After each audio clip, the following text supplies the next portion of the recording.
Hello everybody and welcome to the CPD Sorted, Working Effectively with Different Personalities. I do believe this is a good training course to attend, and the reason being is we are always met with different types of personalities in our careers as well as at home. And sometimes we meet someone and we just click with that person. And the reason that is because the personality behavior is similar, so it kind of gels. Whereas in other instances, we'll meet people that we just do not get on with. And the reason for that is that that personality behavior is different from our own. So we tend to clash, we don't quite understand where they're coming from, it's different perspectives, different perceptions, and that can result in frustration and conflict. So hopefully today I'm going to give you some tools to make sure that we can work through situations and instances where we are dealing with different personalities and we know how to get that personality behavior onto the right playing field so we can go forward and solve issues instead of making them bigger. Right, so what are we going to cover in this section? Well, the first thing we're going to look at is just make sure we understand the proper definition of what conflict is and the different types of conflict that we get. I'm then going to take you through a quick recap on communication skills. Now, you might have been on a communication skills training before, but I can't emphasize enough how important communication is. It's the crux of everything we do from the professional skills or soft skills point of view. So I'm going to recap that because if we don't get that part right, it's really difficult to then communicate with different personalities and different personality behaviors. We're then going to look at our own personality behavior. So it's important for you to know what kind of behavior you do, that you are the most comfortable with, that you normally go to. So what is your go-to behavior? And then we'll look at other people's personality behavior. And we'll look at the consequences of if you tend to adopt a certain behavior style, what are the consequences of that? Within number 5, we're going to look at how to de-escalate a situation, and that basically means how do you actually calm a situation down. So if you're dealing with somebody who is highly aggressive, how do you sort of put water on that person so that they start to relax and get rational mind back into the equation? They start operating in a zone of collaboration instead of a zone of conflict and tension. And the last part there, which we'll just touch on very briefly, is in how to escalate a situation. Sometimes I find I can deal with someone who's very non-assertive and there's no sense of urgency, and it's very difficult to get this person to, get excited about stuff and have that sense of urgency there. So how do you then get someone who is non-assertive to kind of also operate in the zone of collaboration? So let's look at the definition of conflict. And as you can see on the slide, it states a serious disagreement or argument. Now, when people hear the word conflict, they associate conflict with a difficult situation. And it is a difficult situation. And I think in situations where conflict exists, you can find really good people turning into really crazy monsters. And a lot of the most common way of dealing with conflict, believe it or not, is avoidance. A lot of people want to avoid conflict because it is just too scary to deal with, so they bury their head in their sand. So people sometimes walk away, some other people get angry, some other people, again, by putting their head in their sand, get very, very sick, and they basically go on stress leave because of the emotional stress that they're going through with regards to this conflict that hasn't been resolved. So the biggest issue that I find with people is that they put their head in their sand, not because they want to, but because they just don't know how to deal with conflict. And if you go back to why conflict exists, it exists when one person has a need of another person and that need is not being met. That's basically what conflict is. So this is where resolution really starts, is when you realize that there are needs that are not being met. So in order to solve that, you need to, number 1, express what that need is. So if there's a need that's not being met, the other person needs to know exactly what that need is using very clear, well-articulated communication skills. Once that need has been expressed and you fully understand it, well, then you need to find out if it can or cannot be met. In the instance where that need can be met, well then great, guys, you've got conflict resolution. Solved, you can move on. However, in many situations, that need cannot be met, in which case you need to start managing that conflict. And that's where you might have more stronger debates, but more negotiation. And that's where working with different personalities and learning the tool that I'm going to teach you later really comes into play in that management of complex scenario.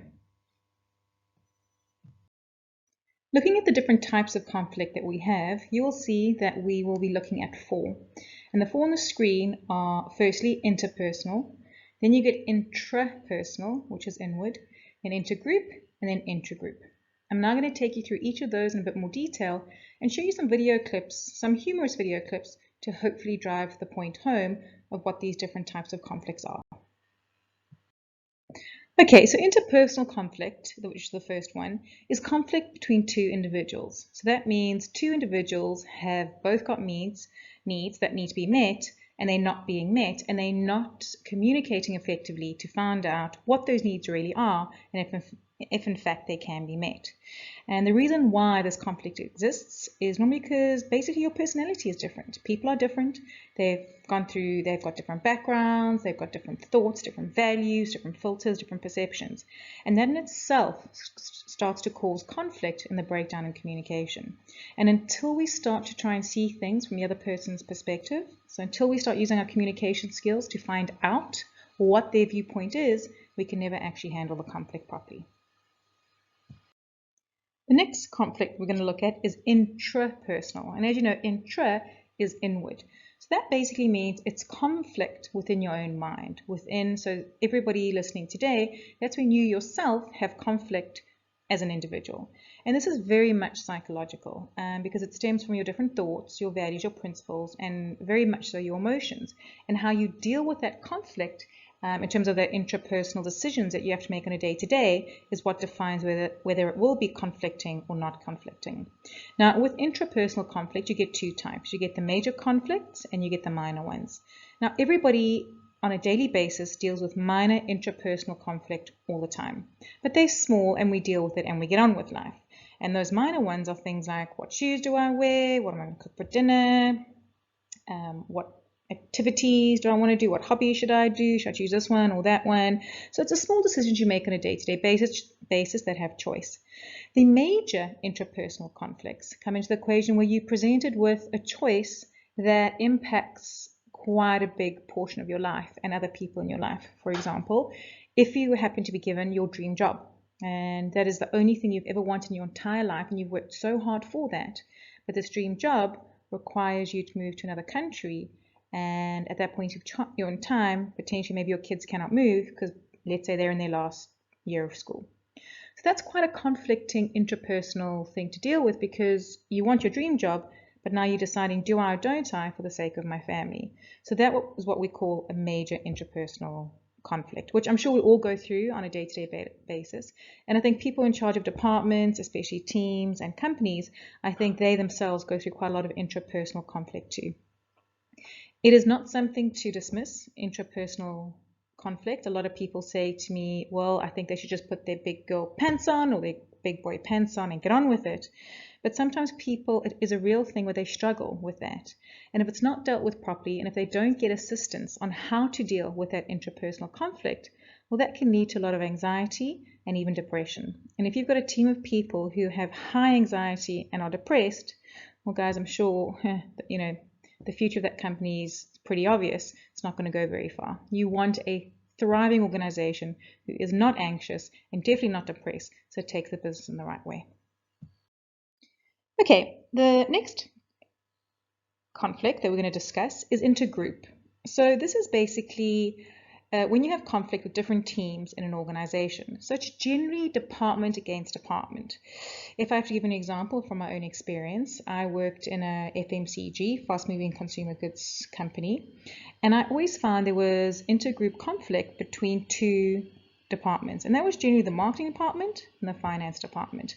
And the reason being is obviously the marketing department their goal was to spend money on advertising, below the line, above the line, and all of those things.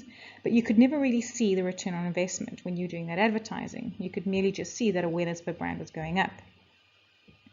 Then the finance team were all about cost cutting. And if you couldn't show the return of investment in terms of what you were getting back for what you were spending, they struggled to come to terms with that.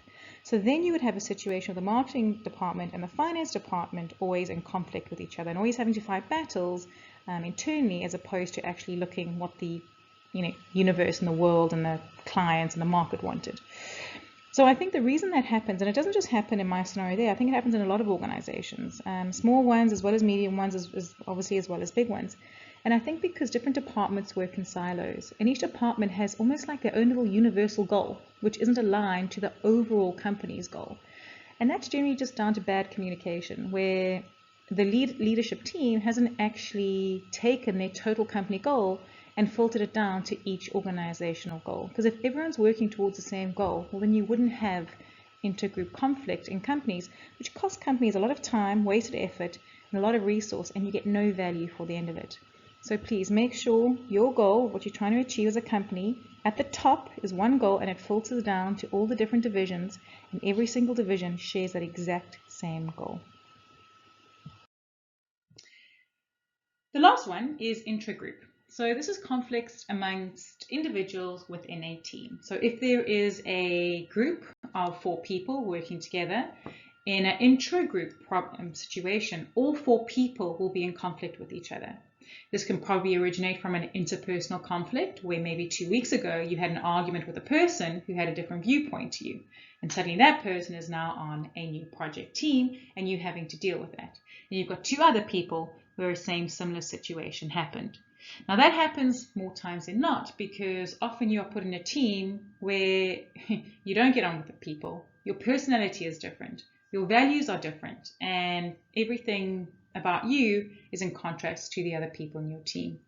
And that's why when you do put people in team, it's really important to understand and put people together who do share the same values, the same vision, the same ideas, and who are quite similar in their thinking.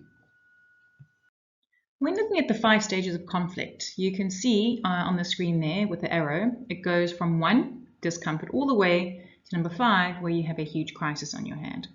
Now, if you look at these 1, 2, 3, 4, 5, if I just give you a scenario and I link that into how to define conflict at the beginning of the course, is if you are dealing with somebody and a need is not being met, there's some discomfort within that. And because you're not expressing what that need is, you get more frustrated. So then suddenly you could be walking around and because you are frustrated, an incident might happen where you suddenly get very, very cross or angry for no reason, for something small, when actually the real issue is there's a need that's not being met. But that incident creates an outburst, which is not even linked to what's really the problem. And why that happens is because now there's misunderstanding. So you jump to step number 3 here, where there's huge misunderstandings from both parties because they haven't communicated or expressed what that need really is. Because of that miscommunication, it leads to tension, and you have a crisis situation and an explosion. And that is exactly the problem that we face. So what tends to happen with people is there's an unmet need, and they don't go and they don't talk about it, they don't express it, they don't try and find a resolution in it, and they try and manage this, and they bypass kind of that step 1, which is expressing the need, and number 2, finding out if that need can be met. So if you just followed those 3 steps, you would have a much better resolution to conflict than following these 5 stages, which every person tends to go through, and it just leads to massive problems. So I think what you're finding now and what's becoming quite apparent is that a lot of people struggle with conflict purely because they do not know how to express what they're looking for. And I think that comes down to being able to build understanding with people and build trust with people so that you're in a position that when it comes to communicating with them, you feel comfortable to voice that need and for them to voice it back to you. So you need to open that level of trust with people, especially when you're working on teams where you don't quite know that the person or the other people in the group too well. So a lot of people say, well, how do I build that trust? How can I get to a situation where I am confident and comfortable to express needs so that it doesn't become something that's unmet and then result in conflict? And there's quite a nice tool that does help improve self-awareness and mutual understanding between people and within a group.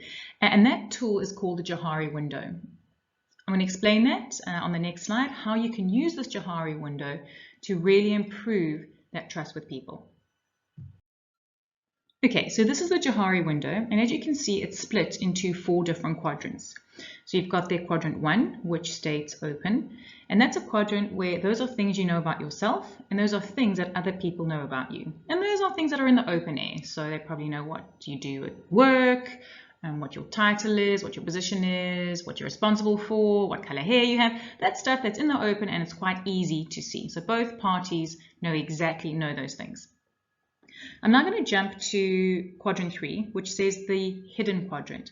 Now these are things that you might know about yourself, but things other people don't know about you.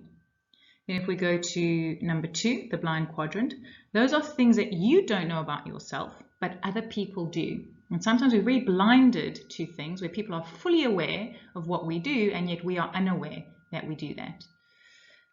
If you go to number 4 now, that's the unknown quadrant. Those are things that you actually don't know about yourself, and those are also things that others don't know about you. And those are things where you kind of find out about you, and other people find out about you in different scenarios. Now, what is the objective of the Johari window?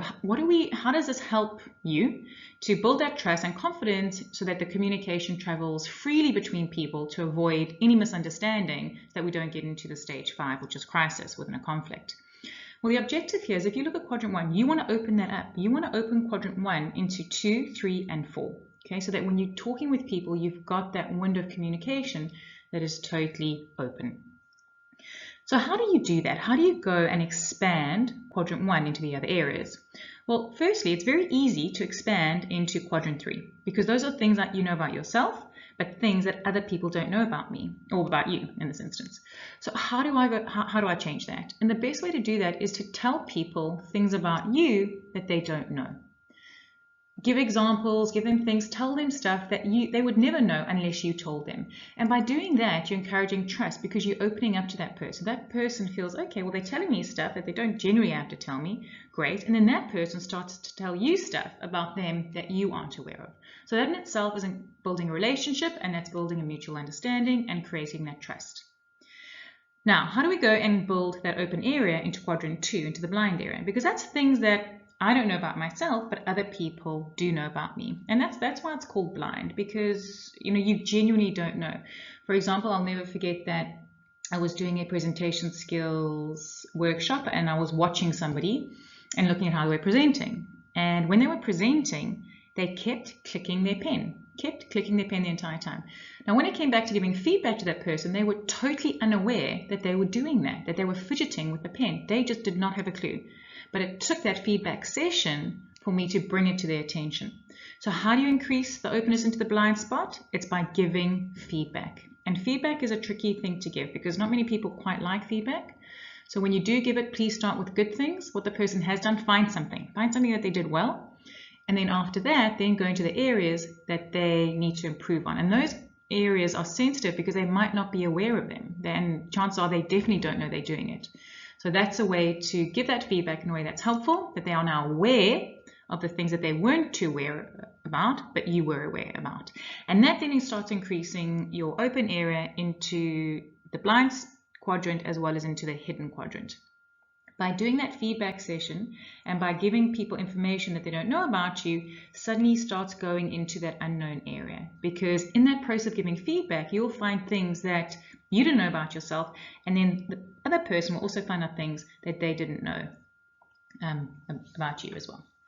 Okay, so that's the Johari window. The objective there is to open up, start encouraging trust, building a relationship. Do that by telling people things they don't know about you, and then giving feedback to that person so that you can open up and learn in the process. Remember a few things. In life and at work, everybody has their own role to play, and everyone's got a different role. I do believe that someone has something to contribute, even if you don't see it at that point in time. We need to listen more to see if what they're trying to contribute has value or doesn't. And sometimes it will add value and sometimes it won't. And sometimes someone, when they're different, they are just different. And being different to you is not necessarily wrong. We have to respect the uniqueness of people. I think humans and humanity itself are quite judgmental if something is slightly different to the status quo that they know. And that's not right. I think try and understand where they're coming from and then see where that takes you. Remember that you and your colleagues and your team were employed for a good reason. Now, sometimes I'm sure there are people in your team where you cannot understand why they were employed, and fair enough, and maybe you've got good reason too, but you need to find the reason why they were. There is some skill, there is some knowledge, there is some attitude that they have that will help this team go forward. And then say to yourself, most importantly, try and think that people act with positive intent and not negative intent. Now, I'm not saying that some people do act with negative intent, but I'm saying if you mentally think that people do it with positive intent, it changes the way you think about people and how you go about reacting. So what does positive intent actually mean in the workplace? Well, that means consciously, so being consciously aware that you're going to choose to assume that your co-workers are operating to the best of their ability and are acting with the best interest of the company and their colleagues. What does that mean? It means you have good reason for what you are saying and what you are doing, and then so do other people. So it doesn't make sense if you think I'm always saying or doing for good reason and other people aren't. That's negative intent. You want to think that you are and so are they. Also then assume that the other person had a positive intention to what they were trying to do, okay, or what they were not doing. So for example, when you are met with a block and someone keeps saying no or does not agree with you, you've got to say to yourself, okay, well, there must be a positive reason why they are saying no. So what is that reason? And if they want to do something, find out what that reason is. What is the positivity coming out of it? What good reason could they possibly have for being difficult at this point in time? And you will find if you use your communication skills effectively, they will tell you what that positive intention is. The last point here in the middle area says don't leap to the conclusion that they had deliberately negative intentions. I have to admit, I sometimes do leap to conclusions that somebody does have a negative intention, and that generally goes with a gut feel scenario. Sometimes my gut feels right, but sometimes it's wrong. And I think when you start questioning and looking in a different way from a positive aspect, you start to see things in a more positive way. So please don't make negative assumptions and statements. Try and focus on what can be positive and what the future is instead of what the past is. Now in that scenario, if someone has upset you in the past and you're dealing with them again, please do not assume that that person's going to act in the same way, because their motivation might be so different and might be positively generated instead of negative. So let's look at this scenario. Picture this. You're on your trolley and someone bumps you with their trolley in a shop. Now that's probably not going to happen given that we've got these distancing controls, but let's nevertheless, for the sake of this, say someone bumps you with their trolley. You've got two options here. You can either say to yourself, they did it for a reason, was totally deliberate. And if you think it was totally deliberate, your immediate action and energy and emotion is now one of negativity, and you react with frustration and annoyance, and it probably ruins your entire shopping experience. Or you can assume it was a mistake, just an accident, and in that way you actually react with a more positive intention. We're saying, well, you know what, it was a mistake, don't worry, let's carry on. Thus making your shopping experience a lot more happier and a lot more interesting rather than being fueled with this negative energy. Another scenario that happens to all of us, and me especially, is someone doesn't respond to your email.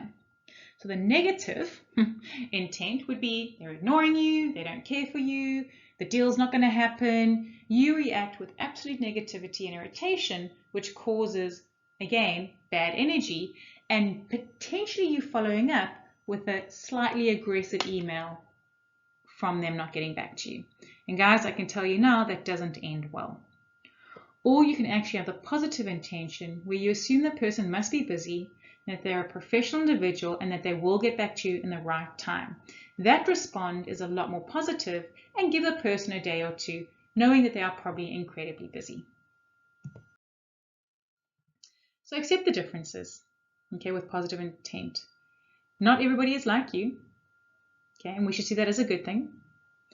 Different people have strengths and people have limitations.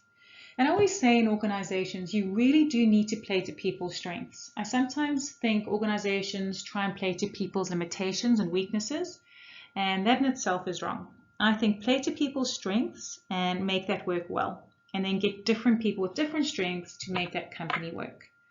However, if somebody has a limitation and that's making their existing strength weaker, then that does need to be addressed and solved so they continue to work at a really strong level. And then also ask yourself, consider why a particular behavior is a problem. Okay, so is this behavior a problem because it's a genuine issue? So there's actually something really wrong at work. There's a problem with a project. There are facts involved. Or are you just upset because someone hurt your feelings 2 weeks ago? So please, in that last point there, please make sure you look at facts and not just emotions in the equation. So what does this mean for working with others? Well, expression is good. We need to have confidence in ourselves and what we can bring to the table and respect people's differences in the process. And to do that, it really does require a very good understanding of each person. And we can only do that by actively listening. And I'll talk about that more in communication skills. Please take into account there are diversity issues. So we all come from different cultures, different beliefs, different countries. When you work with people, those things do need to be taken into account. But it also means that there has to be a level of acceptance that you don't know all the cultural differences. So as long as we can be accepting of our knowledge and accepting of different cultures, we'll be in a better place. So please don't be too judgmental, especially when we actually don't have the knowledge to understand. I'll say this and I'll say this again: communicate, communicate, communicate. And really, when you're communicating, you need to actively listen versus pretending to pay attention to listen. How do we communicate effectively? Well, the next part I'm going to take you through is all about that recap that I mentioned in the beginning about communication skills. I do believe that I think society and humanity has become incredibly complacent with communication skills, especially the verbal kind. We tend to WhatsApp, we use emojis, we email, we communicate more now in the written form than ever before, and the one-to-one communication has taken a bit of a drop. And yet we still do communicate more on VCs, telephones, Skype, etc. So what I want to do now is just recap those basics that you are very well aware of on communication skills. And I'd like to just make sure that we do this properly, because without this part, the rest is not going to work in terms of handling conflict and working effectively with people.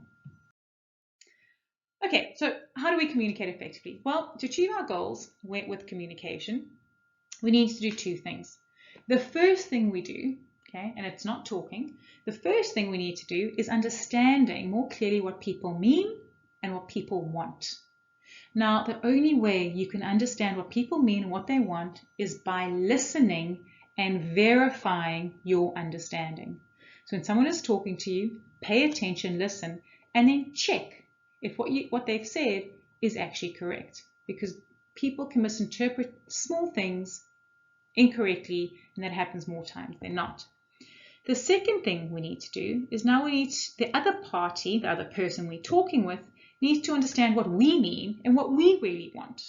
Okay? And that then requires the verbal and the body language, the non-verbal skills. This communication process, you all very well know, is a two-way exchange. Sometimes in organizations we have scenarios where it's one way, where someone talks, the other person listens, and that's about it. A sort of command is given, the person then has to go and execute that, and the person itself is too scared to talk up or verify or check their understanding at the risk of sounding a little bit stupid. If I had to give you an example or a little case study, if I was an alien and I came down to planet Earth and my English was very, very limited, and you told me or gave me instructions on how to draw a car, I can guarantee that I would draw that car very, very peculiarly. So please, never assume people understand what you are talking about. Over-explain things so that everyone is on the same page. So communication involves effort from two people, the sender and the receiver. And those relationships change when obviously the exchange changes. So you will be both the sender and you will be the receiver in a communication scenario. Now this process of communication, albeit very simple and something you've done since you were a baby, has so many errors in it. So many errors that lead to the following things: wasted effort, missed opportunities, irritated people, and I'm going to add a fourth one here, which is a huge waste of time. So how do we get this message across properly? Well, the first thing that everybody in the world struggles with for some reason is that in your mind, you know what you want to say, and it sounds clear when it's in your head. However, when it's then put across verbally or in the written form, it doesn't quite come out the same way because it's not as articulated as well as it could have been. And that's a big divide. You can have two people with exactly the same thought. One person articulates that thought brilliantly and the other person doesn't. whether we like it or not, the person who can articulate themselves well will always go ahead a lot further, and people will buy into that person's idea more because they understand it.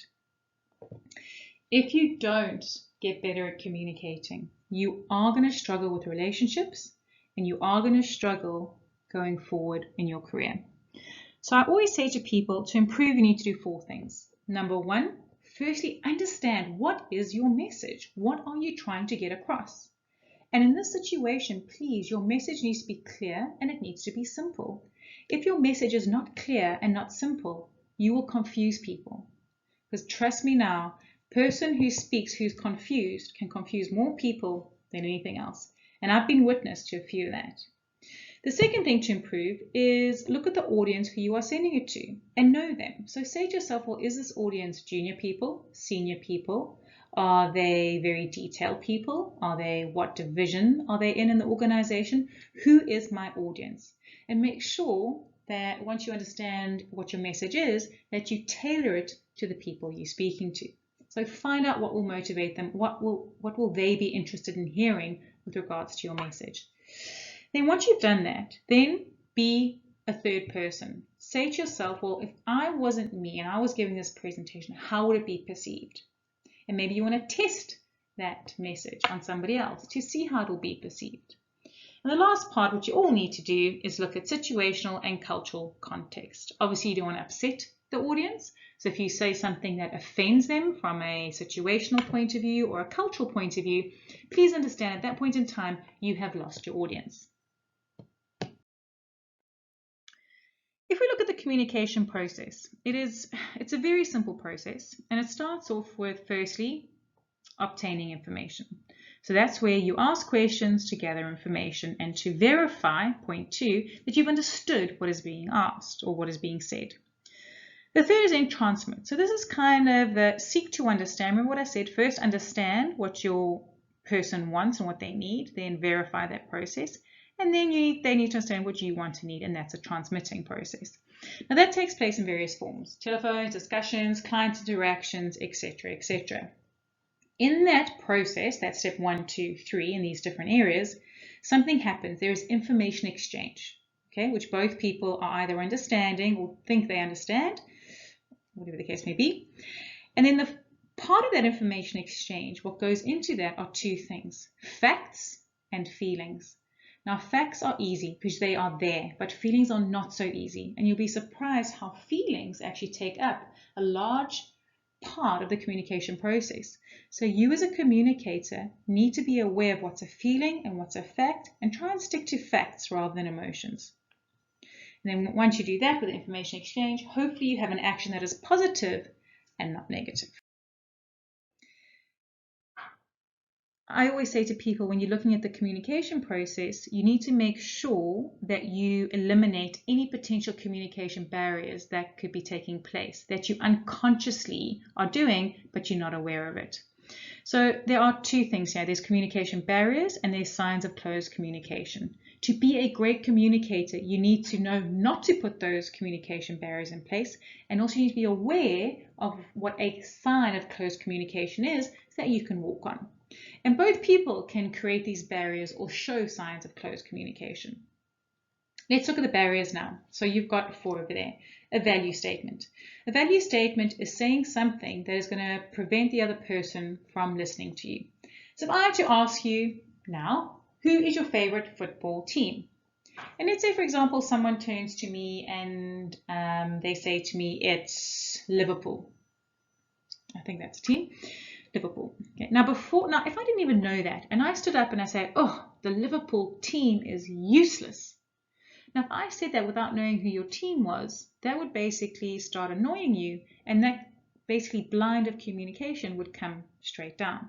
And that's what we call a value statement, stating something of that's a negative contrast to what somebody values.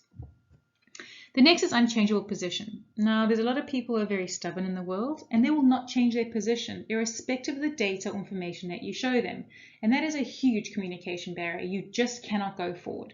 So if I had to show you on the screen, if I was holding a blue pen and my colleague next to me said, no, that's a black pen, Even if I showed them in daylight that it's blue, they would still believe it's black. They are not changing their position.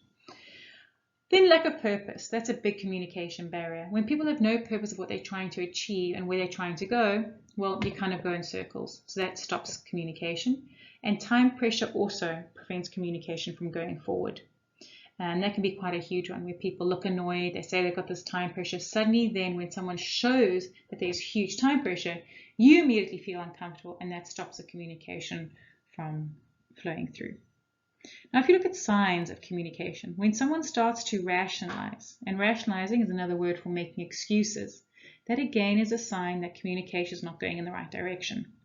When people blame other people, when that happens with me, if I ask somebody about something and they immediately blame another person, my communication blind comes straight down and I get annoyed by the person. Hostility, when someone actually shows hostility with communication, so their body language shows that they are annoyed, they're angry, they're not happy. That, guys, is a sign that communication is closing down. And withdrawal is obviously somebody who's not communicating back to you, not looking at you, not engaging. That is a very sure sign that communication is closed. So our goal is to really try and to basically get our level of openness up. Okay, so let's assume communication is a blind. And our goal is, when I meet somebody for the first time, or somebody I haven't spoken to a while, or whatever, or a new topic, is that blind is down. And my goal is to lift that blind up. Now, the openness of the blind depends on two things. One, the sensitivity of the subject to the individual. So if I'm talking to someone about a very sensitive topic, that blind is not going to go shooting up quickly. It's going to take a lot longer to get that blind open. And then obviously our approach to the subject. So if it is a very sensitive topic to somebody, our approach needs to be gentle and take a bit of time. If I go in there and I just sort of ask very sensitive questions up front, well, guys, then that blind's going to stay right down there. So we really have to look at the sensitivity and then decide our approach on how to do that. There's some information I'm going to give you, and I always say communication responses. These 7 communication responses are great because when people give you information, information is power, and from there you can start making decisions. I do believe that if you know how to use communication responses well, you are able to open any blind that you need. The 7 key communication responses to obtain information are as follows: a general lead, a restatement, pausing, comfortable probe, sensitive probe, interpretation, and check step. Now, if I had to say to you, what is a general lead? Well, a general lead is basically a conversation starter. It's something as simple as, so tell me, what exactly is happening with work today? How's life? What have you been up to? A restatement repeats what the other person says to gather more information. So if I was talking to somebody and I said to them, so what did you do over the weekend? And they said, oh, I went to the mall and watched the new movie. I would then restate that saying, you went to the mall to watch a movie. Now, by saying it in that way means I've A, listened to them, and B, I'm almost encouraging them to carry on speaking. To which they reply, yep, I went to go see the latest blockbuster that's just been released. Now, pause is such an interesting communication response to use because nobody likes silence. So when there is a pause, it's almost that awkwardness makes somebody start talking. Now, please understand, I do not want and I do not advocate creating an environment of awkwardness, but just pausing does give people a bit of time to think, and that can in itself start generating new ideas and what to say. Now, as you can see, the general lead, the restatement, the pausing is it's very neutral, and you have to stay with those 3 responses for quite a while before that blind starts to open up. And once you can see that blind is opening up and you can see that the feeling's good, that the person is being engaged with you, at that point you can start using a comfortable probe. Now, a comfortable probe is a specific question, something of information you'd like to get. So, for example, what line of business is your company in? Then you're taking as you can see, that comfortable probe is guiding the direction now more into a business type environment. A sensitive probe is obviously a sensitive question. Now, the risk with a sensitive probe is if you haven't built up enough trust with a relationship, asking that question can shut the communication down very, very quickly, in which case you've wasted a lot of time and potentially reduce the amount of trust you have with a person. So a sensitive question could be like, please elaborate on why your income entering your account differs from your initial business plan. Now, this is a business example. You're basically saying that what you've said you're going to do, you haven't done, you've messed up, now tell me why. The next one is interpretation. Now, interpretation is such a great thing because that can lead a conversation in the direction you want it to. This works very well if you're trying to pitch an idea to somebody, where you can interpret what they're saying and lead it in the basically area you want them to go in, and leaving them to think it's actually their idea in the first part. Okay, I'll give an example. So I had a situation where a client told me that their business was in a mess and it needed to be fixed and all the divisions need to be restructured.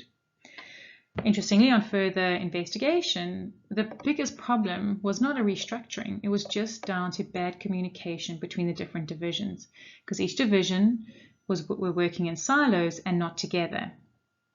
So when I heard this, I needed the person to see that communication was a problem. So I led the communication and the questioning down the road of, have you looked at communication? What is the current communication strategy? So I led it down that way, and that the client basically realized, and they came to the solution themselves, it was actually just communication that needed to be addressed and not a whole restructure.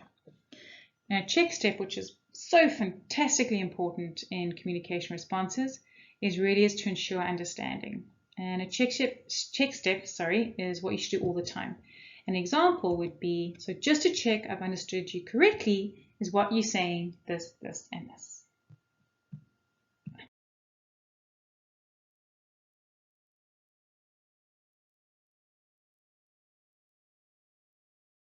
Some of you might have heard of the Mirabean study, and what that basically talks about are the different elements of personal communication. And I always find this so interesting because I always assume that words account for more when putting a message across. But when you look at the study, actually it's not that at all. Words are the least amount of elements in terms of personal communication. So when you're saying something, 7% of what comes across to the other person is your words. Voice and tone is 38% of getting that message across. And the majority actually sits with body language, which is 55%. Now, that's all very well and said when you are dealing with someone face to face and you can actually see them. Today's day and age, we do so much on the phone, we do so much via Skype or, phone conferencing, etc. So that says to me, when you are doing those things, and it looks like the world's going more and more in that direction, given where we are right now, that I do believe that the words you use need to be a lot clearer, a lot crisper, and you need to learn to articulate yourself effectively so that when you do have a message, it is clearly understood by the audience with whom you're trying to get that message across to. What we're going to do now is look at how to de-escalate aggressive people, so basically how to calm them down.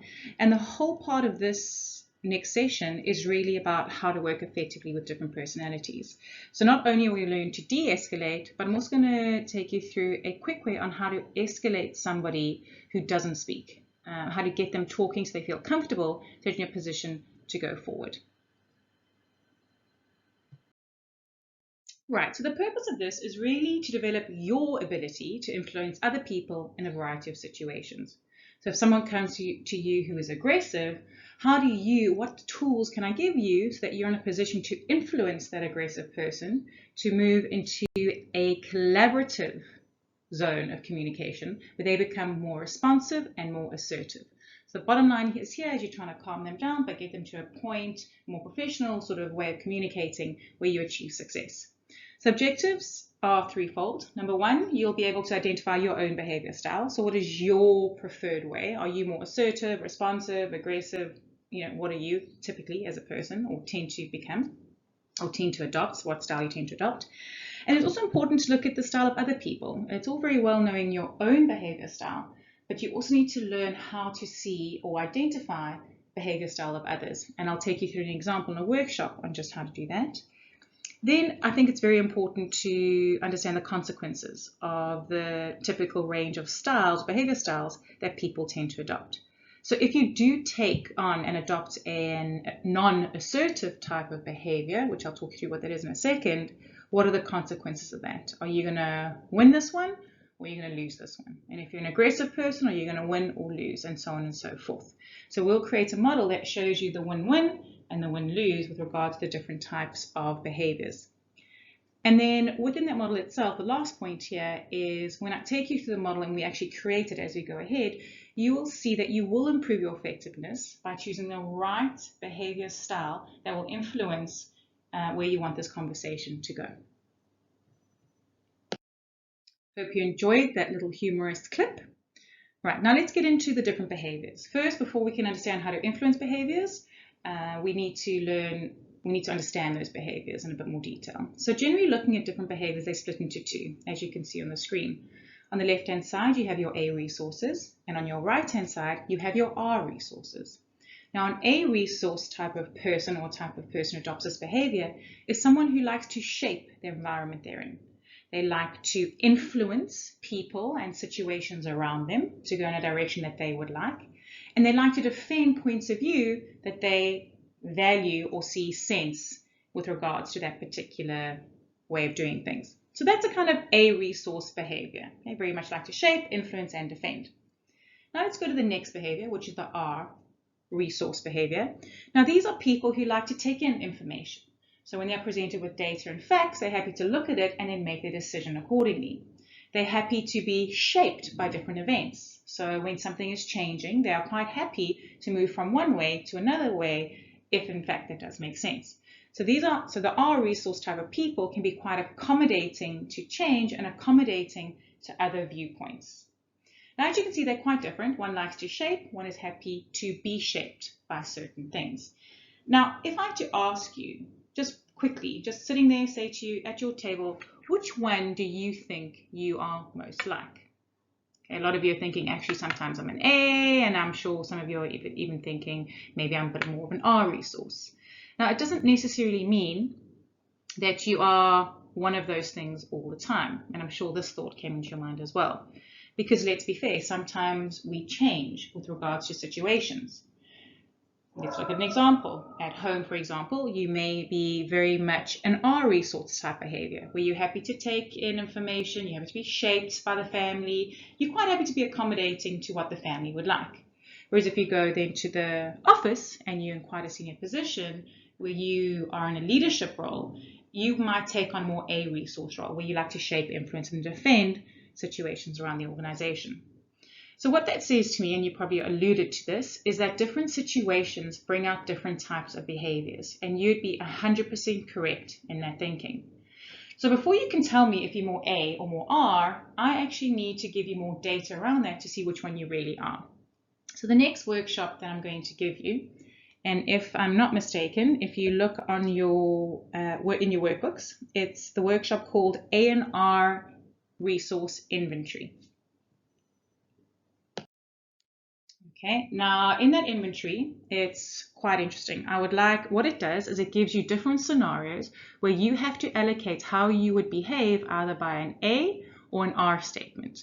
So let me talk you through this, and I think it'll make more sense. You can either read the instructions, or you can just go to the page, which I think is the second page on there, and you'll see a document that has 1 to 12 lines going down, and then 2 columns, which is an A statement, and then a little column that says points, and an R statement also with a column that says points. Now let's go through the first one together and I'll explain how this works.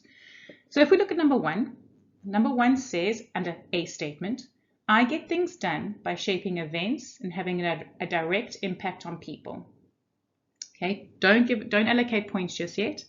Then the R statement says, I get things done by tuning in and responding to the people and situations around me.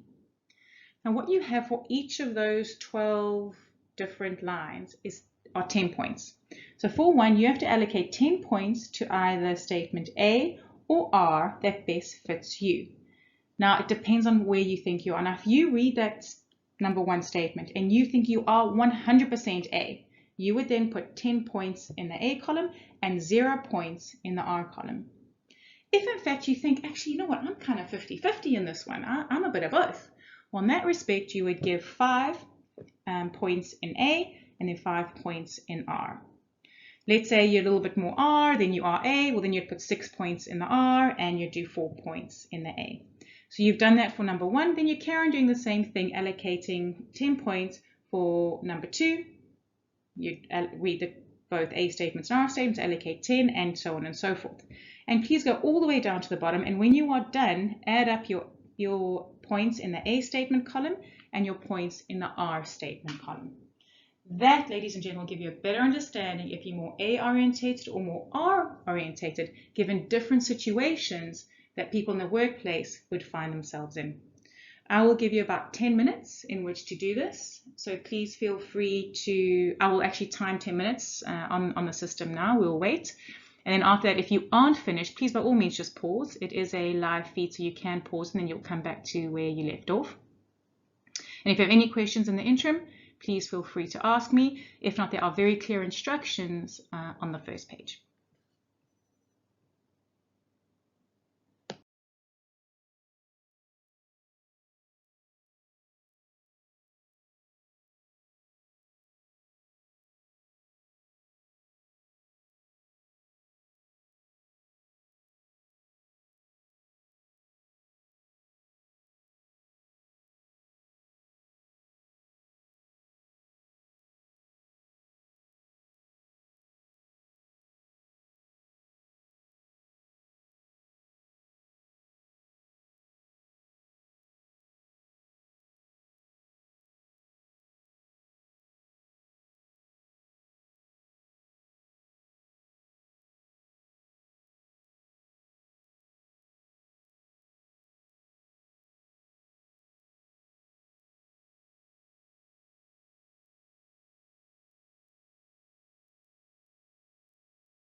Okay, welcome back. Hopefully you've done that assessment, which I always find quite interesting to do when you're looking at yourselves, quite introspective.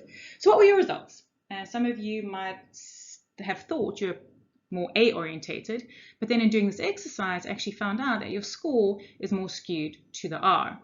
So as you all know, obviously the score total is 120 because 12 times 10 is 120. So you will always have it skewed either way. A lot of people ask me, is it possible to be 60-60? And I'm yet to see somebody who is perfectly balanced between A resource and R resource.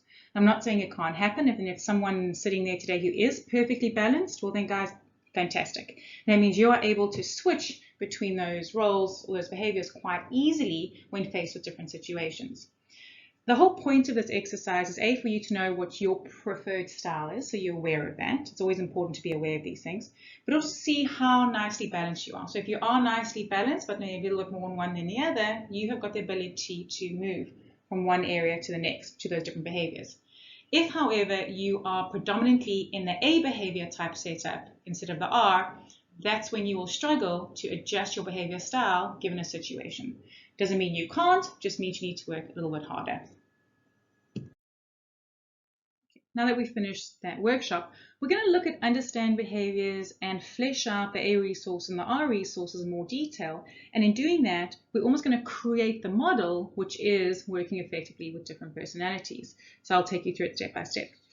Let's focus a bit more on the A resource and sort of flesh that out a bit more, like I mentioned. So with the A resources, people who like to shape, influence, and defend, you've got the good and the bad of that. Okay, so different personalities. So one person can be an A resource, but they might have two kind of ways in which they do that. The positive way of doing that is someone who is assertive. So these people will shape and influence and defend whatever they need to, and they will do it in a way where they are respectful and they respect the rights of other people in the process. So they're quite professional, they are not demeaning. The flip side of that, as with everything we have, is someone who's aggressive. So these people are still A resources and they will still shape, influence, and defend, but they will do that in a way where they are completely demeaning and disrespect people in the process. So they do not care about people when trying to get what they want. They will basically walk all over you. I'm sure a few names are popping into mind at this very point. Let's move on to the R resources. Now, these are obviously people who are like to take in, be shaped, and be accommodating within the environment they're in. And again, you've got two parts, the good and the not so good. So the good is being someone who's responsive. Okay, someone who's responsive is happy to take in, happy to be shaped, and happy to be accommodating whilst they still respect their own rights in the process. So these people do not deny their rights when trying to be shaped or accommodating. They respect themselves and they say no to things when basically it's denying their rights. The flip side of that is someone who's non-assertive. Now, someone who's non-assertive will take in, be shaped, and be accommodating, and they will deny their rights in the process. So they are happy for people to walk all over them, even though they're very unhappy while it's being done to them. But these people would rather avoid conflict than deal with it. So just to summarize that up, an assertive person shapes the environment, but they value their own rights and other people's rights. They are not demeaning. A responsive person is very open to influence without denying their own rights or feelings. An aggressive person values only their rights. They deny the rights and resources of other people. They are incredibly demeaning and come across incredibly rude. And you'll see when we go through an example of what I mean by that. And a non-assertive person fits in with other people's ideas by denying their own rights and resources. Okay. Please, if you have any questions at this point, please do ask. I will obviously answer them. Please just type them down and I'll happily answer them going forward.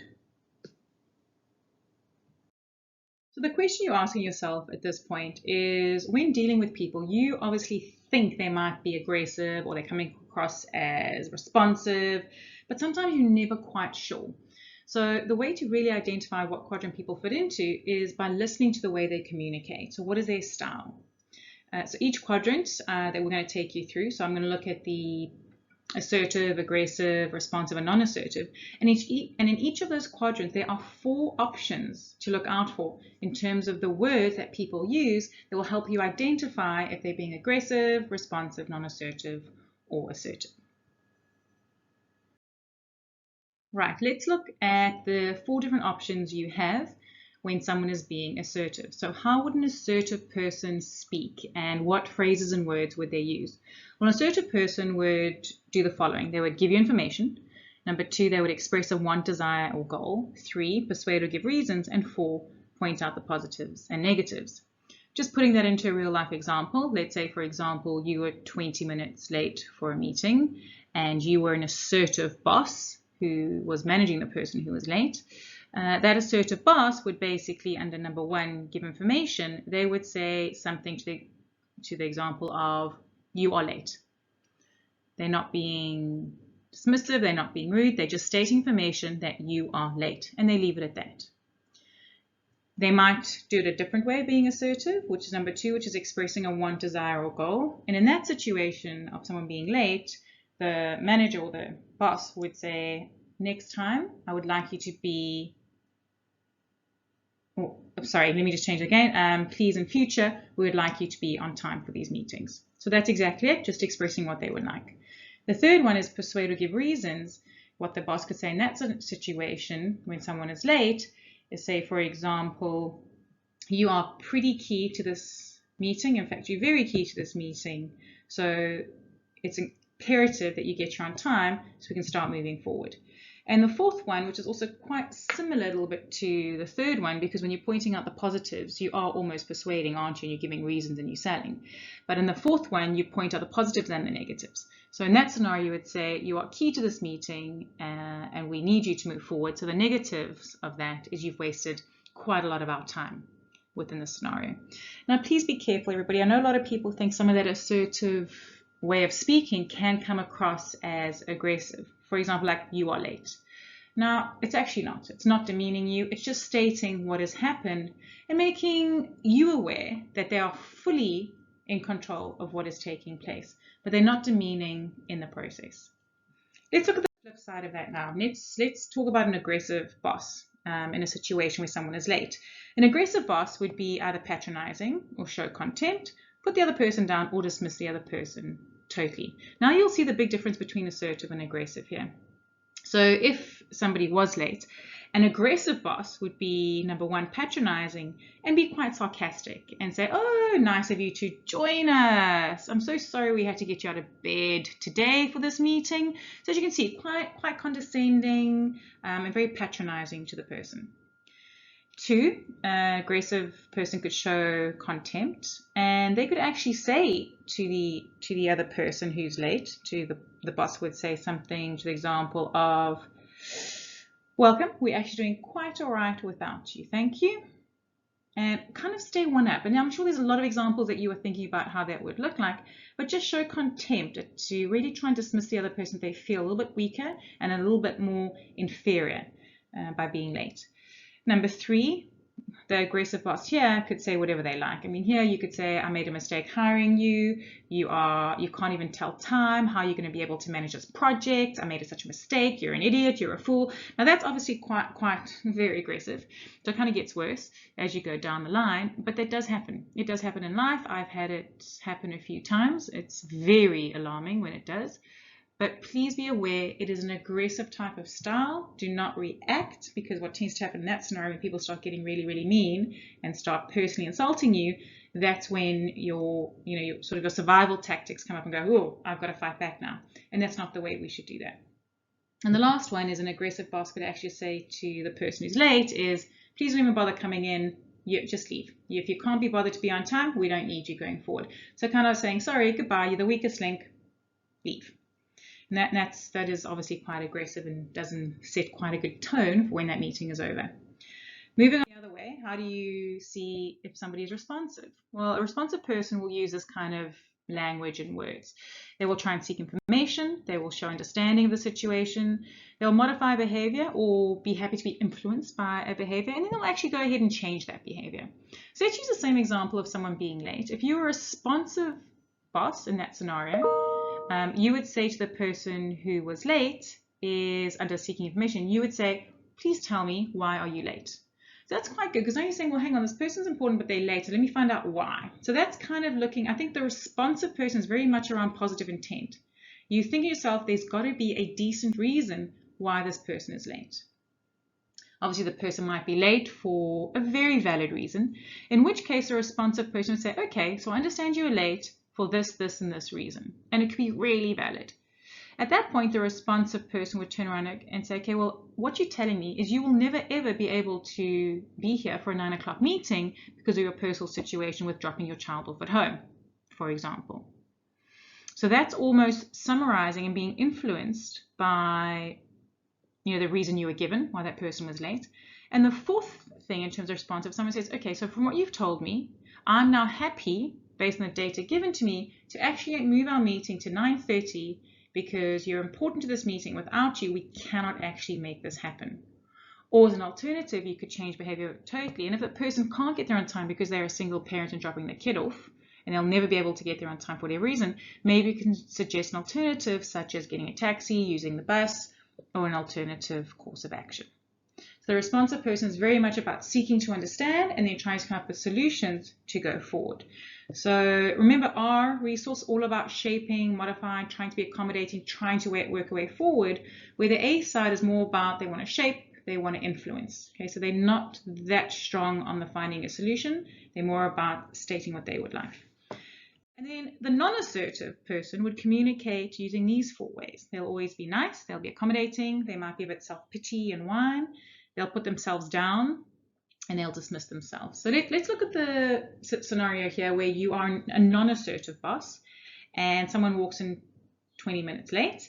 You would actually be so accommodating. You would be in that instant, don't worry about being late, we're just glad you're here now, please take a seat, actually let me get you a chair, and you'd be over nice to this person being late.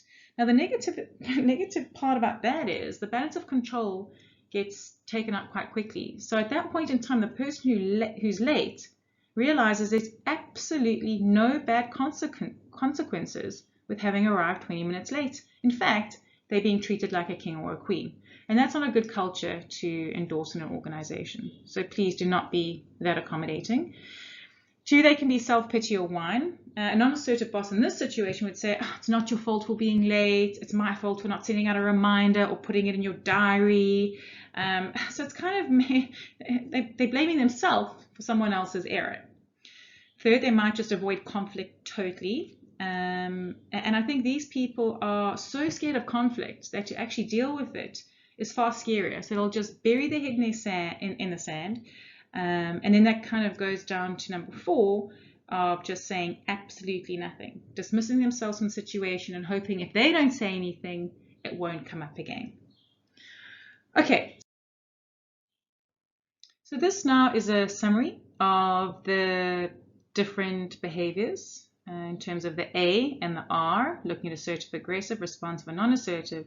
And within each of those quadrants, it is a very nice summary to see this is how people communicate, and this will give me an awareness of when someone is using these kind of words and communicating in this way that will help me understand if they are in fact assertive, responsive, aggressive, or non-assertive.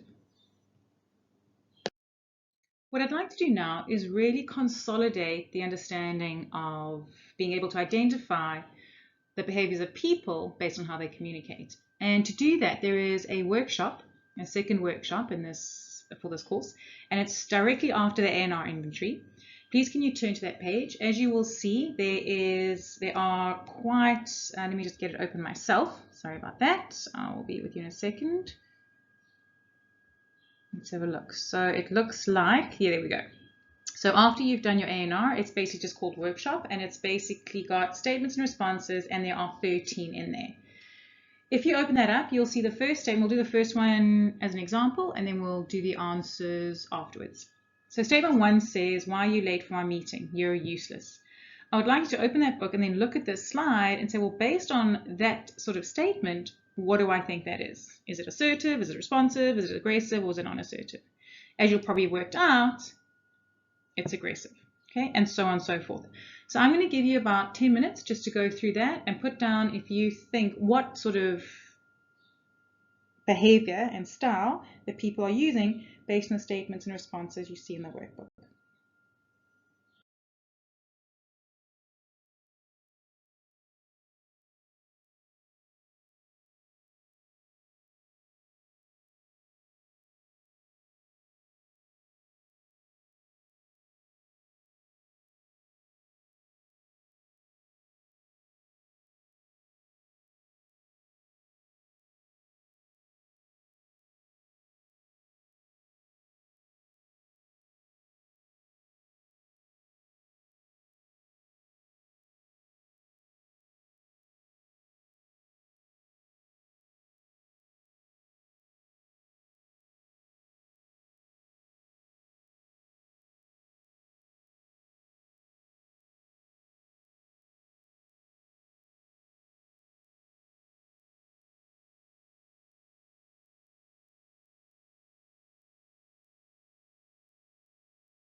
hopefully you have all opened up your workbooks and you will see after your A&R inventory that we did different statements and responses. Now let's go through this together. Looking at statement 1. If I had to say to you, why are you late for my meeting? You're useless. So what behavior would that be? Correct, that is aggressive. As you can see, it's demeaning and it's putting me down. Response, I'm really sorry, I'm so bad at time management. What behavior is that?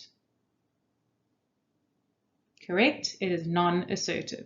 It's very easy to see the non-assertive people because they always put themselves down. It's a bit whiny in the process. Moving on to statement 2. Please submit the report by Friday. What does that sound? What behavior does that sound like? Think about it. If you wrote assertive, you would be correct. It's stating what they want, a desire, which is submitting the report by Friday. Response, can I ask why Friday is the deadline? What behavior would that be? Well, that is a responsive behavior because there, remember, the first thing, you are seeking information. Why would Friday be the deadline? So it's really important to seek clarity on that. Moving to statement 3, what do you think about this new idea? Okay. What behavior is that?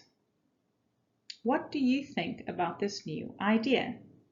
In that aspect, it would be responsive because you are seeking information. You are seeking them to tell you what they think about whatever idea it is you're proposing. Response, I think it is a very good idea. That behavior is assertive. You are giving information, which is you think it's good. Statement 4, is anyone coming to lunch? The behavior is responsive. Response, not with you. Okay, very clearly again, that is aggressive because it is mean. Statement 5, could you help? Actually, you're probably busy. In fact, I'm rude to ask. What behavior? That behavior is non-assertive, putting themselves down while trying to achieve something. Response, what do you need help with? That is responsive, seeking information. What do you need help with? Statement 6, how can we make this process more effective? Okay, what is that? Now, a lot of you are probably thinking assertive and some of you thinking responsive. So which one is it? How can we make this process more effective? That is responsive because there is looking at you are seeking information on how to make it more effective and you're happy to be modified and get information to change it. Whereas if we had to make it an assertive statement, an assertive statement wouldn't be a question. So that's also a little bit of a tip and a clue. So whenever you have a question or something to that effect that's asking for something, you know it's responsive. Whereas assertive is more of a statement. So they would say something like, this process is highly effective to begin with, and I'm looking for ways to make it better. But it's not asking. The response to that, can I share some of my ideas with you? Again, responsive. It's asking if it can share ideas. Statement 7, I would like your report by close of business today, please. That is assertive or responsive. I'd like your report by close of business today, please. Firstly, it doesn't need a question mark there, so that's a bit confusing. That is assertive, okay? Because you are saying, I would like your report by close of business. Response, okay, I guess I can cancel my date tonight. That would be non-assertive because you're demeaning yourself in the process. Statement 8, what do you think of our manager? Okay, now that again is responsive. You're seeking information on what they think about the manager. The response to that, I think they are great. There you are giving information. You think it's good. So that would be assertive. Statement 9, what type of car do you drive? Answer, it's a responsive behavior. The response, a better one than that old wreck you own. Okay, so that's quite demeaning, a little bit insulting, and that would be non-assertive. Please understand, this is, you obviously in offices and in relationships, you have a bit of banter where people might say something funny and they'll be a little bit insulting, but that's because you've got a good rapport with them and you've built up a trust and a relationship. Looking at the Johari's window where you know about that person, you've opened up the area, you know the hidden sides, you know the blind sides, and you obviously know the unknown. So in that scenario, when you've got people of that good rapport and they are a bit cheeky with each other, that's okay, because they've got that. But you would never say that to someone you don't know, because that would obviously be terrible. And in this instance, that's the scenario we're looking at, is someone you don't know. So if someone ever said a better one than that old wreck you own, that would be aggressive. It would put the other person in a very foul mood. Okay, statement 10, I'm really not very good at giving presentations. I'm just so useless. Okay, the behavior there is very clearly non-assertive. Response, you should go on a presentation skills course. What is that? You should go on a presentation skills course. That is assertive. They are stating something that they should do. They're not questioning it, they're not proposing it, they are saying that is what should be done. Statement 11, you are hopeless at your job. Okay, guys, it's very clearly aggressive. And response, I know, I don't seem to be very good at anything. And that is non-assertive. Statement 12, I have developed a strategy to achieve our goal. Okay, that is assertive. Response, what sort of things have you thought about? That is responsive, asking more information. Statement 13, we really need to move quickly if we are to meet our deadline. That's very clearly assertive, stating something because they want to achieve a deadline. And the response is, I agree, we are all going to have to work very hard. Again, that would be assertive. Okay, hopefully you got the gist of where we're going, because it's really important to be in a position where someone's speaking to kind of say, is that person being aggressive? Are they being assertive? Are they being responsive? Are they being a non-assertive? And then you can work out how to deal with them. Moving forward. Going through all of this, I wonder if a few of you are thinking to yourself, well, hang on, maybe there's another behavior that comes into this mix. And if you were thinking that, you would be 100% correct. So pat yourself on the back. As you can see, I've created the circular element of our quadrants. And between assertive and responsive is something called the sweet spot. Okay? Assertive, responsive, reply. So that is when somebody tags on a fact, states a fact, and then tags on a question. So that would be something like, team, we need to start looking at small to medium businesses, and that's where our growth is going to be in 2021 by focusing in that division or that sector. And then after that, the person would say, what do you think of this plan? So it's stating what they want and what the goal is, and then asking for feedback. And that is a very sweet spot. And what you find is a lot of very senior, successful people communicate using that style very, very often. And what you also see coming out of this little circle is there's kind of a split, right? You've kind of got your top half and your bottom half. And your top half being your assertive and your responsive and your sweet spot, which is the assertive, responsive together. And the bottom half is your aggressive and your non-assertive. Now, very clearly you can see that when you are operating in the upper quadrant of the circle, that is a win-win scenario. That is a scenario when you're operating professionally and you get results. If you operate in aggressive or non-assertive quadrants, guys, hands down, that's a win-lose scenario. Okay, if you're an aggressive person dealing with a non-assertive person, well, the aggressive's going to win and the poor non-assertive will lose each and every time. And if it's two non-assertive people, well, then nothing's going to be done and everyone loses. So what I'm trying to say, if you look at this sort of model, is your goal is to keep communicating, and your behavior in business and even in life needs to be on the top level. You have to operate in the upper quadrant. When someone is getting aggressive, is getting mean to you, your immediately reaction is to protect yourself and get aggressive back. The problem with that is it just fuels a fire, a bigger fire, more irritation, and it takes longer to get to a solution. And you've wasted time, money, resources, all those things that we already know. So the whole goal here is to, apologies, I think you can hear my dog barking, but that's where we are right now. So what I really want to say is when someone is being aggressive, just remember you need to be that water that calms them down. You don't want to lower your professional level to their level, because being aggressive, there's no professionalism there. It's purely insulting, it's demeaning, and it yields zero respect. So you want to basically calm that person down and then bring them up into that problem-solving model, into the higher level, into the higher quadrant, where you can start talking as human beings respectfully with each other and get to a solution. Right, now let's look now, taking that behavior model, and let's look now how to use it. So how do we de-escalate somebody using that model in a real life type situation? As you can see the graph, when somebody is being highly aggressive, which is over here, what do you do first?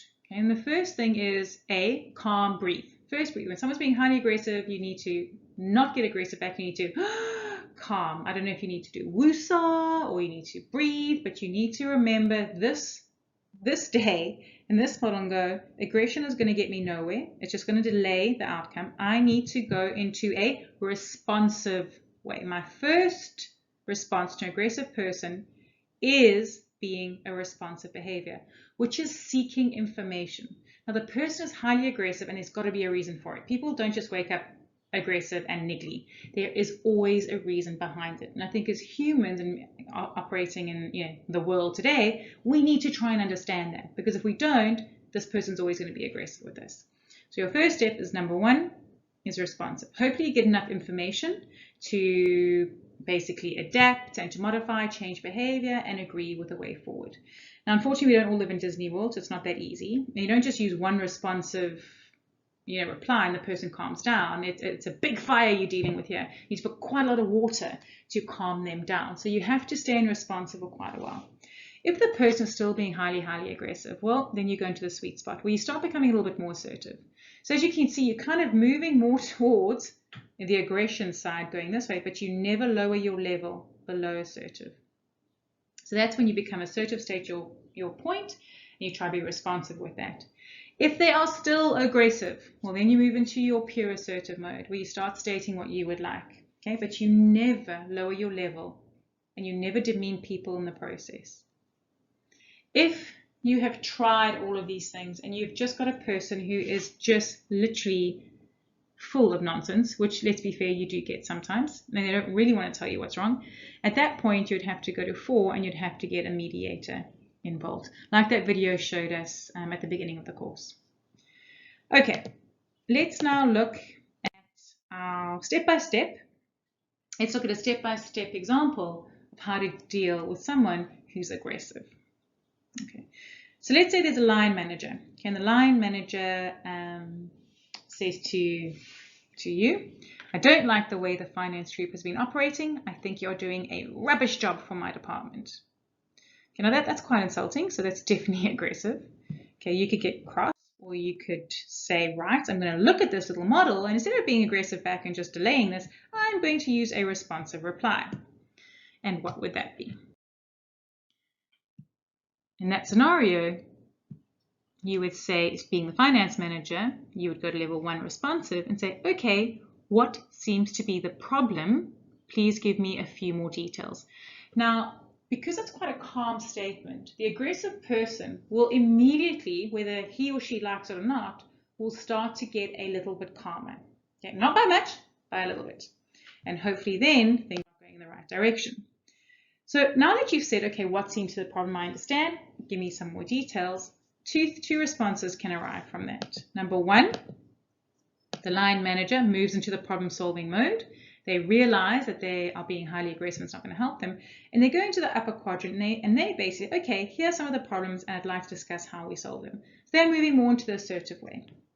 Or the person still stays aggressive, which is probably more likely scenario, and says, you know the issues, you're trying to maintain a good operation when all you do is criticize us and make our department look bad in front of the executive committee. I think your behavior is unprofessional. Okay, so here the line manager is still pretty aggressive. At this point, you now need to move to the sweet spot. Okay, so let's have a look at what you can reply using that. Okay, so now here you can use assertive responsive, where you say, okay, this is a sweet spot. Okay, I understand you are not happy and you think we are causing you problems. So that's kind of responsive. That's a responsive statement. Now he goes, now this is the assertive part. I can only tell you that it is not our intention, and I urge that we get these issues on the table and solve them as fast as possible. So that scenario is the sweet spot. And you're assertive and responsive. It doesn't have to be assertive and then responsive. It can be interchangeable. You can have responsive first and then assertive, but they definitely go together. Or the person can basically basically respond with pure assertiveness because the person's just being quite difficult, and that means there's no response built in, and that reply would look something like this. I can assure you that our objective is to provide sound financial services. So can you see, so when you're dealing with this person, you've gone from trying to understand, but they're not giving you much to work with. And that kind of forces you to become more assertive. And at that point, when you just keep stating what your objective is, and without demeaning them, they're in a difficult place to sort of carry on being aggressive. If the line manager is still aggressive and you've tried being responsive, you've tried the sweet spot, you've even been assertive, which is kind of very close to being aggressive, let's be fair, but you're not demeaning in the process, you then it's going to require positive sanctions or negative sanctions. Positive sanctions being, look, you have strong viewpoints, but the way to get this problem resolved is to put on the table what we believe, find out the real issue, solve by going forward in a new way of working that is consistent with our mutual objectives. And at that point, you might need to get a mediator in to be that person to look at how that gets solved, because sometimes both sides can be so blinded, they don't quite see it. The negative sanctions is getting very close to that line of aggression because it is slightly threatening, but you're still not demeaning the person in the process. Here you would say, look, if you continue in this vein, I may have to document things that your department has messed up and get them back to you and EXCO in a more formal way. At this point, you will notice that the line manager may start to de-escalate, or they will choose the positive sanction route, which is getting a third party involved to try and find a way to get this sorted. So that, ladies and gents, is basically the steps you take when dealing with an aggressive person. Now, it's all very well me saying when someone's aggressive to you for you to calm down and not use your automatic sort of response, which is you hurt me, I hurt you back, you hit me, I hit you back sort of response. But as in business, it really doesn't work, and you really have to be the bigger party, the bigger professional, and you have to be the water that puts out the fire so that you can see through the smoke and find a way forward. So please, this model does work, but it does require practice. It's a bit like riding a bike. You are going to fall a few times, you're going to get a few bruises, it's not going to work on the first, second time, but please keep trying it. This works well in business and it also works very well at home. So when you've got a very aggressive teenager or a highly aggressive husband or wife or partner, whatever the case may be, try use this model. So I always say use it in the environment of your home where it's safe and you can see how it works. Now, working with non-assertive people. Now, this is to me actually harder. I prefer working with aggressive people because you know where you stand with them. They're very black and white. They tell you what they don't like and they do it in a very colorful way that can, yes, make me angry, but at least you know where you stand. Whereas working with non-assertive people, you actually never know quite what they're thinking. So these people scare me a little bit. So when you're working with someone who is that non-assertive, you really have to put on that sort of listening hat, because these people take a long time to feel comfortable, to gather the trust with you, to be in a position to start saying what really the problem is. So all you still do is you follow the same steps with aggression from 1, 2, and 3, but then you just stand responsive for longer. The problem with this though is once that person is comfortable to start talking about stuff and what's wrong, etc., and get them out of their shell, be very wary, because these people have built up so much stuff throughout the years and they've kept it in and kept it in and kept it in, and suddenly you are kind of unlocking, you're that key to unlocking Pandora's box, and suddenly this person who was this quiet, non-assertive, you never knew where they stood kind of individual suddenly becomes this highly aggressive person that you didn't quite realize. But that's good, because now you're there in aggression, they're happy to talk, and then you can go through the model a lot quicker. On this slide, you'll see 2 things. Basically, there are 5 tips for dealing with difficult people and 6 tips for dealing with angry people. Now, is there a difference between difficult people and angry people? Well, yes, there is. Sometimes you can have difficult people who are very calm and very nice, but they are just difficult. And everything you do, they always find an issue. They don't do it aggressively, but there's always a problem. So you just find these people difficult all the time. Again, I'm sure some names are popping into your head at this point. And as you can see there, I'm not going to read them to you. You guys can read that yourself. They're pretty self-explanatory. is just a few tips on how to deal with these people. The one thing that I will say under the difficult people is try and handle it for them, because I think the biggest thing is if someone's difficult and you've given them solutions and they still don't quite like them being difficult, it becomes very evident to that difficult person that they're just being absolute idiots in this process. So try handle it, have a solution, and if they're still difficult, well, at that point, I do actually say walk away. Then the other one is 6 steps for dealing with angry people. Now, angry people are basically people like you and I who are quite normal, but we've been pushed and pushed and pushed, and our fuse has just been put so short that we eventually explode. And guys, that happens all the time. I mean, it happens when I speak to people in banks and I get passed on from this person to that person to another person. It's a nightmare. So when you are dealing with angry people, you've got to realize that there is really a core issue here, and they're really angry for a good reason. And that's why the responsive model is staying and trying to seek information to see how you can help and come up with solutions to fix this is so helpful. And there you can see a few little steps that will help you within that process, as well as using the model that I've just taken you through.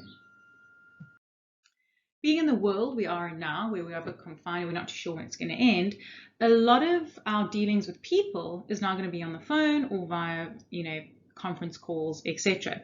So it's really imperative to know that even though they cannot see you, your behavior is very much reflected by your voice and by the words you use.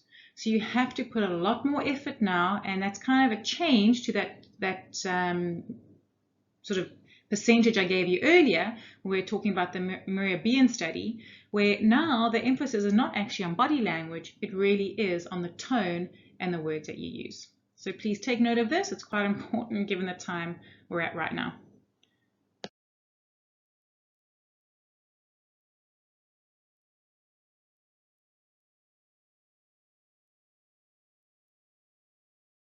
Hello and welcome to the Mental Health Hotline.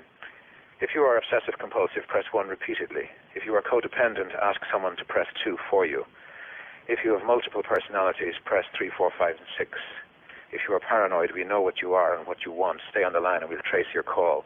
If you're delusional, press 7 and your call will be transferred to the mothership. If you are schizophrenic, listen carefully and a small voice will tell you which number to press. If you are depressive, it doesn't matter which number you press, no one will answer you. If you're dyslexic, press 69696969. If you have a nervous disorder, please fidget with the hash key until the beep. After the beep, please wait for the beep. If you have a short-term memory loss, please try your call again later. And if you have low self-esteem, hang up. All our operators are too busy.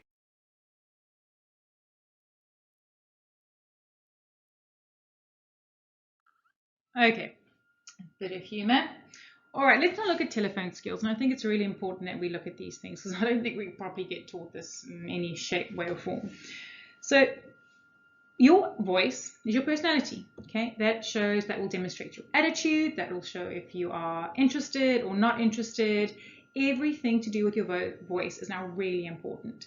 And your voice, the sound of your voice and your tone makes that immediate, it's a first impression that can either portray you as friendly or distant, okay, purely by your voice, confident or timid, relaxed or aggressive, spontaneous or mechanical, and relaxed or nervous.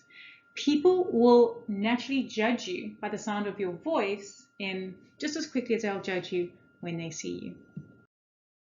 Let's now look at tone of voice and different sort of tones that are portrayed over the phone. The first one we look at is flat and indifferent. I don't know if you've ever had a phone call where the person picks up and they're like, hello, how can I help you? Yes, I'm passionate about my job. I mean, that tone is totally flat and indifferent, which just shouts out, I'm bored, don't like the person I'm talking to, and quite honestly, I don't quite like my job either. So remember, if you are feeling a bit bored and a bit flat and indifferent, please don't pick up the phone and speak to somebody because they will hear that on the other side. The next sort of tone that you want to have on a phone is an enthusiastic tone. But you want to have it in the right level. You don't want to be too over enthusiastic because that can just be a little bit weird. So please make sure that your enthusiasm is just a genuine interest in what you are doing and in the caller. So have a positive mindset, tell yourself the call is going to go well, and that also in itself gives you a little bit of enthusiasm. The next is your tone does need to be caring. And I think when you're dealing with clients and you're dealing with people who might be irritated or something's wrong or they're wanting something, you want that genuine care. And to show that you care is trying to find that solution and being very interested in the caller and say, great, how can I help you? I genuinely want to fix this. Give me a few more details. And that in itself creates that trust and that caring sort of tone coming through. The tone of voice that you want to avoid is a cold tone. So when someone almost sounds automatic and robotic, that is a point we think, hang on, I'm really not enjoying who I'm speaking to. This person is very hostile, and that hostility and that coldness can sometimes be misconstrued as aggression, because tone, remember, can be very important in this, and that itself could actually sort of fuel the conversation going in the wrong way. Now that's actually quite an important point when we talk about tone with regards to when someone's being assertive. When we go back to our model of how to work effectively with different personalities. You can be an assertive person, but your tone can be quite harsh and quite abrupt. And that in itself can lead to somebody thinking it's aggressive. So in those situations, when someone you think the tone is aggressive, try and say, look, the tone's aggressive, but are the words aggressive? And then give that person the benefit of the doubt. So say, look, the words are not aggressive. So therefore, there's obviously something happening behind the scenes that I'm unaware of that's making their tone a little bit short and sharp. In which case, you can then be responsive to try and find out what that issue might be. So here's some tips for you to use going forward. Number one, don't use jargon that the person on the other side does not understand. A lot of us in our companies have acronyms and we understand them, but when we're dealing with people outside, they don't get it. And that adds to more confusion and sounds like you're speaking a whole different language. This also exists within companies where different divisions have different acronyms and jargon. So please, when you are on the phone speaking to someone, please use the full word and explain the word that you are using. And that also, I think, links to the same in terms of try and minimize technical terms. But if you do need to use them, please explain what that term is and how it's relevant to what you're about to talk about or talk on the phone. Obviously, this makes sense. Use a language that they understand. And I think this is where simplicity comes into the equation. You don't have to use very, very big words to sound smart. Okay, so use a language that is simple and is concise, and get your point across in the best way possible. Use the correct speed. I am very guilty of this one. I have always been told I'm a fast speaker and to slow down, to slow down, to slow down. I do try, but it's very difficult for me. So on the phone, before I get on the phone, I actually write on the top of my pad, slow down, because then I know that people understand me. And sometimes people won't actually ask you to slow down when on the phone or on a conference call.